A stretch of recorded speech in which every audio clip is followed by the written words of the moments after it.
अस्सलाम वालेकुम जी। आज हम हाज़िर हैं आपके सामने अपनी एक और सक्सेस स्टोरी के साथ। हमारे साथ हमारी एक पेशेंट जो कि जिनकी शादी को 5 साल हो गए थे, इनफर्टिलिटी थी। प्राइमरी इनफर्टिलिटी थी, उनको असेसमेंट की गई, उनको आईवीएफ एक्सी रिकमेंड किया, उनका हमने एक्सी किया, उनके 4 ब्लास्टर्स 4 एम्ब्रियोज़ बनाए विद 2 अटेम्प्ट्स।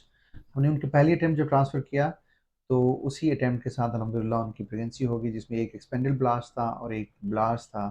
और उसमें से एक इस वक़्त जो है उनका सिंगल जो है अलाइव इंट्रायूटेराइन प्रेगनेंसी 6 वीक की इस वक़्त जो है वो स्कैन के ऊपर शो हो रही है। खुशी का मकाम है, ज़ाहिर है हमारे लिए और उनके लिए भी बहुत इत्मीनान का। आइए हम इनसे रिव्यू लेते हैं, उनका ये जो जर्नी है कैसा रहा यहाँ पे? प्लीज़। अ, अल्हम्दुलिल्लाह अल्लाह का शुक्र है बहुत अच्छा रहा आपके साथ। हम लोग आए, आपने बहुत अच्छे तरीके से गाइड किया और अल्लाह का शुक्र है हम लोगों ने एम्ब्रियो ट्रांसफ़र करवाया।